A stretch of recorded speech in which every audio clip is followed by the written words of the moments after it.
Hay medidas. Pues Dios también tiene medidas.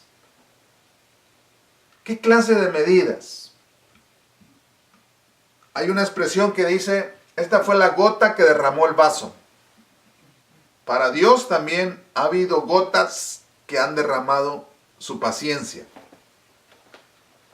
A pesar de que tenemos un Dios paciente, Él ha obrado cuando se han alcanzado medidas. Y en la Biblia hay muchos ejemplos. Vamos a ver algunos. En el tiempo del diluvio, dice la Biblia en Génesis 6, versículo 5, y vio Jehová que la maldad de los hombres era mucha en la tierra y que todo designio de los pensamientos del corazón de ellos era de continuo solamente el mal.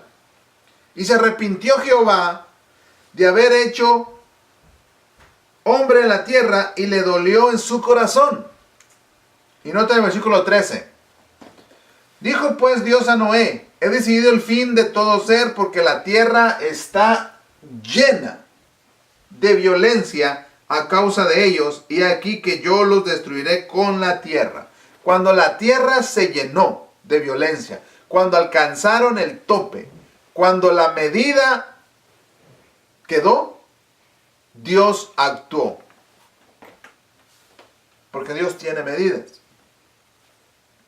En el caso de Sodoma y Gomorra, cuando fue destruida, dice Génesis 6:20, entonces Jehová le dijo, por cuanto el clamor contra Sodoma y Gomorra se aumenta más y más, y el pecado de ellos se ha agravado en extremo. ¿Qué es algo ya extremo? Ya cuando alcanzó el extremo, ¿qué es? Ya llegó a la medida. Descenderé ahora y veré si han consumado su obra. Cuando decimos eso ya se consumó, es que ya. Según el clamor que ha venido hasta mí, y si no lo sabré. Alcanzaron la medida. En el caso de Abraham, Génesis 15:13 dice, entonces Jehová dijo a Abraham, ten por cierto que tu descendencia morará en tierra ajena, y será esclava allí, y será oprimida 400 años. Pero noten, ¿por qué? Y en la cuarta generación volverán acá, porque aún no ha llegado a su colmo la maldad del amorreo hasta aquí. O sea, Dios estaba esperando una medida que alcanzaran, que la maldad topara. En caso de Babilonia, Daniel 5:27, dice, pesado has sido en balanza y fuiste hallado falto. Alcanzaste la medida. Y entonces llegó Ciro y acabó con Babilonia. ¿Ustedes recuerdan las almas que están debajo del altar clamando por justicia? Y Dios les dice, descansen un poco más. Ellos dicen, ¿hasta cuándo, Señor? ¿Hasta cuándo no harás justicia? Y Dios les dice, descansen un poco más de tiempo, hasta que se completara también el número de sus consiervos y de sus hermanos que habrían de ser muertos como ellos. Hay un número, hay una medida. Hay medidas. Dios tiene sus medidas. Ahora, ¿por qué Cristo no ha venido? Porque el pueblo de Dios no se ha consagrado, no se ha humillado, no hemos alcanzado la medida. Pero si el pueblo de Dios no alcanza la medida, está el impío. Cuando en el tiempo de Noé, ¿cuál medida se alcanzó? ¿El de Dios? ¿Los hijos de Dios alcanzaron la medida? No, fueron los malos. Lo mismo en Sodoma y Gomorra, fueron los malos. Con Abraham, fueron los malos. Con Babilonia, fueron los malos. También en nuestro tiempo, si los malos alcanzan la medida, Cristo va a venir, aunque su pueblo no esté preparado. Porque realmente, y esto no es ninguna novedad, no es nada nuevo, realmente la Biblia dice que el pueblo de Dios serán pocos los que se salvarán.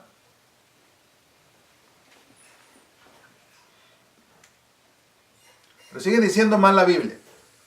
Apocalipsis 11:1 dice: entonces me fue dada una caña semejante a vara de medir, y se me dijo: levántate y mide el templo de Dios y el altar y a los que adoran en él.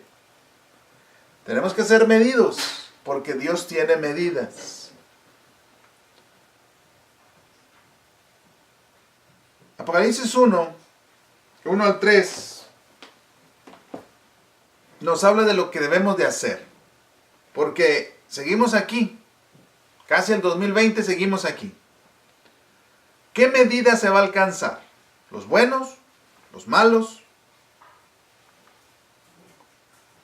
Esto es lo que debemos de estar haciendo.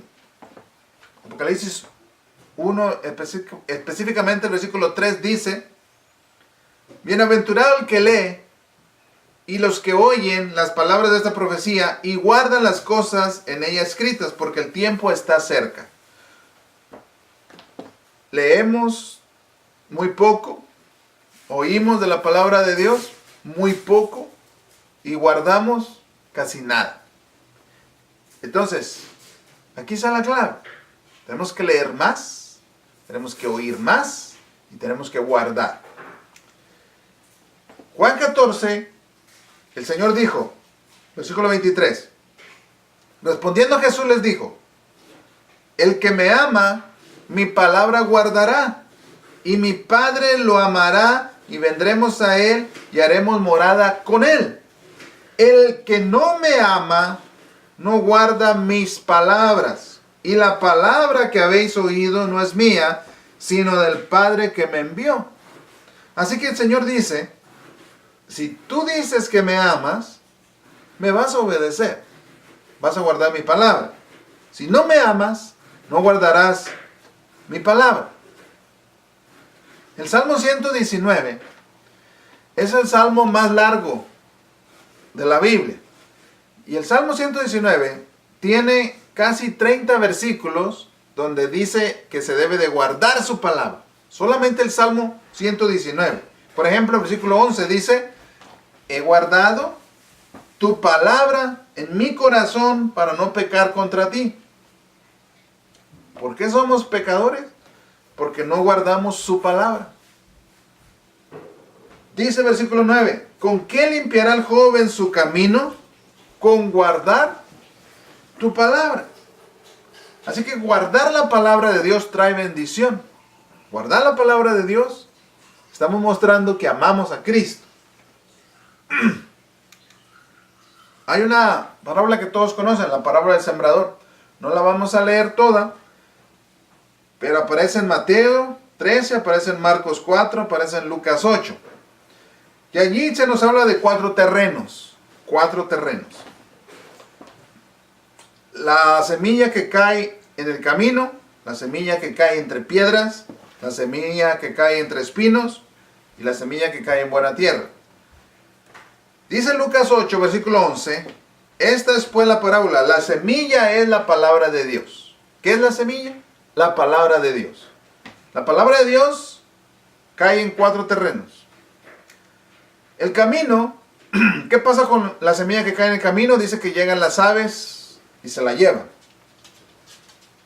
Esto representa a las personas que no entienden la palabra de Dios, y como no la entienden, no la creen. Porque a veces viene alguien y les dice, así dice la Biblia, y otros vienen y dicen, no es así, es así. Entonces hay una confusión. En vez de que se pongan a estudiar ellos la palabra de Dios, empiezan a oír por acá, empiezan a oír por allá, no la entienden y no la creen. Está la semilla que cae entre piedras. ¿Qué pasa con la semilla que cae entre piedras? Pues echa sus raíces, pero como no hay tierra, sale el sol y se seca. Estos son los que no profundizan en la palabra. Los que nomás la leen así, como leer cualquier libro, y no profundizan en la palabra. Simplemente escuchan mensajes, pero mensajes suaves, mensajes que no profundizan. Pues cuando sale el sol, se van a secar. Está la semilla que cae entre espinos. ¿Qué pasa? Pues los espinos crecen y ahogan la planta. Estos son los que no tienen interés en la palabra de Dios. Les importa más los afanes de la vida, las riquezas, el placer. Pero está la semilla que cae en buena tierra. Y dice Lucas 8:11, pero lo que cayó en buena tierra, estos son los que después de haber oído la palabra con corazón noble y recto, retienen la palabra oída y dan fruto con perseverancia. Esa palabra noble, la palabra noble, es la misma palabra que aparece en Hechos 17:11, que dice que estos eran más nobles que los de Tesalónica. ¿Quiénes eran más nobles? Los de Berea. ¿Por qué eran más nobles? Porque recibían la palabra con toda solicitud y escudriñaban, o sea, profundizaban en la palabra de Dios, no lo que oían, sino lo que ellos estudiaban. No lo que les venían a decir, sino lo que ellos aprendían. Recibían la palabra y escudriñaban cada día las escrituras para ver si estas cosas eran así. O sea, no porque escuchaban a los apóstoles, ya lo creían. No, ellos iban a su casa, tomaban la Biblia, la escudriñaban, profundizaban, y para ver si lo que estaban diciendo los apóstoles era verdad. Y yo hago la misma invitación. Estudia todas estas citas para ver si lo que estoy diciendo es verdad. Dice Juan 17:8, porque les he dado las palabras que me diste, y ellos las recibieron y han conocido verdaderamente que salí de ti, y han creído que tú me enviaste. Ese es el gran problema de las iglesias hoy día. Que no estamos recibiendo la palabra de Dios. Estamos creyendo lo que queremos creer, pero no lo que nos dice realmente Jesús en su palabra. Y debemos recibir la palabra y conocer que verdaderamente Cristo nos habla a través de su palabra. Juan 6:63, el Espíritu es el que da vida y la carne no aprovecha para nada. Las palabras que yo os he hablado son Espíritu y son vida. Así que la palabra de Dios es Espíritu y es vida. Dice Evento de los Últimos Días, página 53. La iglesia ha fallado.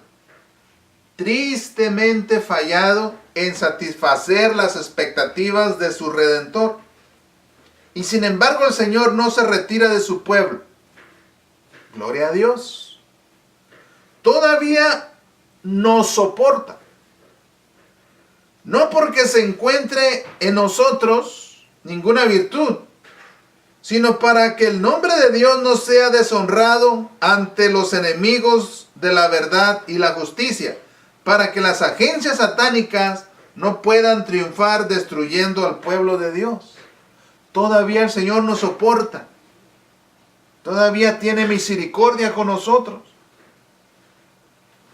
Él ha soportado pacientemente su indocilidad, incredulidad e insensatez. Los ha disciplinado con maravillosa paciencia y compasión. Si ellos oyen su instrucción, Él los limpiará de sus tendencias perversas, salvándolos con una salvación eterna y convirtiéndolos en monumentos eternos del poder de su gloria. ¿Sí qué? Si oyemos su instrucción, pero a nosotros no nos gusta que nos digan lo que tenemos que hacer. No nos gusta. Pero la palabra de Dios nos amonesta. para que cambiemos, para que la guardemos. Deberíamos, dice la cita, recordar que la iglesia, aunque débil y defectuosa, constituye el único objeto de la tierra al cual Cristo otorga su consideración suprema. Él la observa constantemente, lleno de su solicitud por ella, y la fortalece mediante su Espíritu Santo.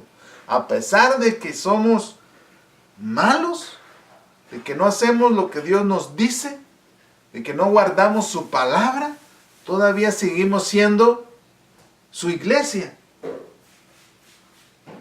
Pero si no cambiamos, dejaremos de serlo. Porque la iglesia